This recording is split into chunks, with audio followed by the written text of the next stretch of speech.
ನಮ್ಮ ತಿಪ್ಟೂರು ಶಾಸಕರಾಗಿದ್ದಂಥ ನಾಗೇಶ್ ಅವರು ನನಗೆ ಬಹಳ ವಯಸ್ಸಿಂದ ಪರಿಚಯ. ಮಂತ್ರಿಯಾಗಿ ಕೆಲಸ ಮಾಡಿದರು. ಒಳ್ಳೆ ಎಜುಕೇಷನ್ ಮಿನಿಸ್ಟರ್ ಆಗಿ ಭಾಳ ಪ್ರಾಮಾಣಿಕವಾದಂಥ ಒಬ್ಬ ವ್ಯಕ್ತಿ. ನನಗೆ ಬೆಳಗ್ಗೆ ತಾನೇ ನಮ್ಮ ವಿರೋಧ ಪಕ್ಷದ ನಾಯಕರು ನನಗೆ ತಿಳಿಸಿದ್ರು ಈ ರೀತಿ ಆಗಿದೆ ಅಂತೇಳಿ.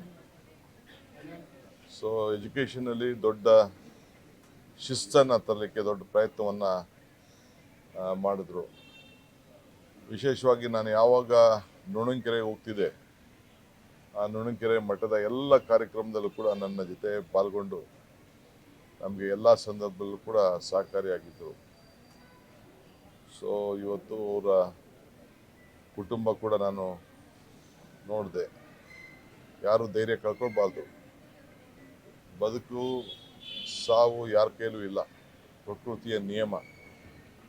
ಸೊ ಆ ನಿಯಮದಲ್ಲಿ ನಾವೆಲ್ಲ ಕೆಲಸ ಮಾಡಬೇಕಾಗ್ತದೆ. ಆದರೆ ಅವರು ಮಾಡಿದಂಥ ಅನೇಕ ಒಳ್ಳೆಯ ಗುಣಗಳು ಇವತ್ತು ಕೂಡ ಇದೆ. ಆ ಕ್ಷೇತ್ರದಲ್ಲಿ ಏನು ದೊಡ್ಡ ಜನಸಂಖ್ಯೆ ಅವ್ರದ್ದೇನಿಲ್ಲ, ಆದರೂ ಕೂಡ ಅವರು ಅಪಾರವಾದಂಥ ವಿಶ್ವಾಸ ಗಳಿಸಿ ಅಲ್ಲಿ ಜನಪ್ರತಿನಿಧಿಯಾಗಿ ಸೇವೆಯನ್ನು ಮಾಡಿಕೊಂಡು ಬಂದಿದ್ದಾರೆ. ಸೊ ಅವರ ಆತ್ಮಕ್ಕೆ ಶಾಂತಿ ಸಿಗಲಿ. ಸರ್ಕಾರ ಕೂಡ ಅವ್ರಿಗೆ ಏನು ಒಂದು ಗೌರವವನ್ನು ಕೊಡಬೇಕು, ಅವ್ರಿಗೆ ಆ ಗೌರವವನ್ನು, ಸರ್ಕಾರದ ಗೌರವ ಎಲ್ಲ ಥರದ್ದು ಕೂಡ ಅವ್ರಿಗೆ ದೊರೀತದೆ. ಸೊ ಅವರ ಎಲ್ಲ ಅನ್ಯಾಯಗಳು, ಅವ್ರ ಪಕ್ಷದ ಕಾರ್ಯಕರ್ತರು, ಅವರ ಬಂಧುಗಳು ಎಲ್ಲರೂ ಕೂಡ ಭಗವಂತ ಒಳ್ಳೇದು ಮಾಡಲಿ ಅಂತ ಹೇಳಿ, ಅವ್ರಿಗೆ ಇದನ್ನು ತಡ್ಕೊಳ್ಳೋಂಥ ಶಕ್ತಿ ಸಿಗಲಿ ಅಂಥೇಳಿ ನಾನು ಪ್ರಾರ್ಥನೆ ಮಾಡ್ತೇನೆ. ಸೊ ಇವತ್ತು ನಾನು ಅಸೆಂಬ್ಲಿಲಿ ಕಾರಣದಿಂದ ಅವ್ರಿಗೆ ನಮನವನ್ನು ಸಲ್ಲಿಸಲಿಕ್ಕೆ ಆಗ್ತಾಯಿಲ್ಲ ಇವತ್ತು. ಏಕೆಂದರೆ ನಾನು ದೆಹಲಿಯಲ್ಲಿ ನನ್ನದೊಂದು ಸಭೆ ಇದೆ, ಹೋಗಬೇಕಾಗಿದೆ. ನಾಳೆ ತಮಿಳುನಾಡಿನಲ್ಲಿ ಒಂದು ಸಭೆ ಇದೆ, ಹೋಮ್ ಮಿನಿಸ್ಟರ್ ಕರೆದಿರೋಂಥ ಸಭೆ, ಅದರಲ್ಲೂ ಕೂಡ ಪಾಲ್ಗೊಳ್ಬೇಕಾಗಿದೆ. ಸೊ ಅದರಿಂದ ನಾನು ಇವತ್ತು ಅಸೆಂಬ್ಲಿಯಲ್ಲಿ ಅವ್ರಿಗೆ ನುಡಿ ನಮನವನ್ನು ಸಲ್ಲಿಸಲಿಕ್ಕೆ ಸಾಧ್ಯ ಆಗ್ತಾಯಿಲ್ಲ. ನಮ್ಮ ತಿಪ್ಟೂರು ಶಾಸಕರಾಗಿದ್ದಂಥ ನಾಗೇಶ್ ಅವರು ನನಗೆ ಬಹಳ ವಯಸ್ಸಿಂದ ಪರಿಚಯ. ಮಂತ್ರಿಯಾಗಿ ಕೆಲಸ ಮಾಡಿದರು. ಒಳ್ಳೆ ಎಜುಕೇಷನ್ ಮಿನಿಸ್ಟರ್ ಆಗಿ ಭಾಳ ಪ್ರಾಮಾಣಿಕವಾದಂಥ ಒಬ್ಬ ವ್ಯಕ್ತಿ. ನನಗೆ ಬೆಳಗ್ಗೆ ತಾನೇ ನಮ್ಮ ವಿರೋಧ ಪಕ್ಷದ ನಾಯಕರು ನನಗೆ ತಿಳಿಸಿದ್ರು ಈ ರೀತಿ ಆಗಿದೆ ಅಂತೇಳಿ. ಸೊ ಎಜುಕೇಷನಲ್ಲಿ ದೊಡ್ಡ ಶಿಸ್ತನ್ನು ತರಲಿಕ್ಕೆ ದೊಡ್ಡ ಪ್ರಯತ್ನವನ್ನು ಮಾಡಿದ್ರು.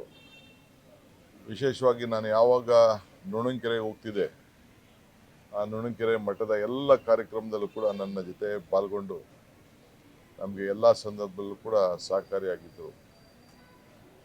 ಸೊ ಇವತ್ತು ಅವರ ಕುಟುಂಬ ಕೂಡ ನಾನು ನೋಡಿದೆ. ಯಾರು ಧೈರ್ಯ ಕಳ್ಕೊಳ್ಬಾರ್ದು.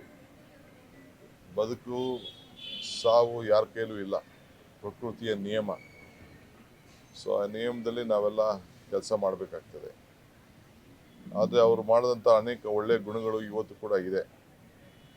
ಆ ಕ್ಷೇತ್ರದಲ್ಲಿ ಏನು ದೊಡ್ಡ ಜನಸಂಖ್ಯೆ ಅವ್ರದ್ದೇನಿಲ್ಲ, ಆದರೂ ಕೂಡ ಅವರು ಅಪಾರವಾದಂಥ ವಿಶ್ವಾಸ ಗಳಿಸಿ ಅಲ್ಲಿ ಜನಪ್ರತಿನಿಧಿಯಾಗಿ ಸೇವೆಯನ್ನು ಮಾಡಿಕೊಂಡು ಬಂದಿದ್ದಾರೆ. ಸೊ ಅವರ ಆತ್ಮಕ್ಕೆ ಶಾಂತಿ ಸಿಗಲಿ. ಸರ್ಕಾರ ಕೂಡ ಅವ್ರಿಗೆ ಏನು ಒಂದು ಗೌರವವನ್ನು ಕೊಡಬೇಕು, ಅವ್ರಿಗೆ ಆ ಗೌರವವನ್ನು, ಸರ್ಕಾರದ ಗೌರವ ಎಲ್ಲ ಥರದ್ದು ಕೂಡ ಅವ್ರಿಗೆ ದೊರೀತದೆ. ಸೊ ಅವರ ಎಲ್ಲ ಅನ್ಯಾಯಗಳು, ಅವ್ರ ಪಕ್ಷದ ಕಾರ್ಯಕರ್ತರು, ಅವರ ಬಂಧುಗಳು ಎಲ್ಲರೂ ಕೂಡ ಭಗವಂತ ಒಳ್ಳೇದು ಮಾಡಲಿ ಅಂತ ಹೇಳಿ, ಅವ್ರಿಗೆ ಇದನ್ನು ತಡ್ಕೊಳ್ಳೋಂಥ ಶಕ್ತಿ ಸಿಗಲಿ ಅಂಥೇಳಿ ನಾನು ಪ್ರಾರ್ಥನೆ ಮಾಡ್ತೇನೆ.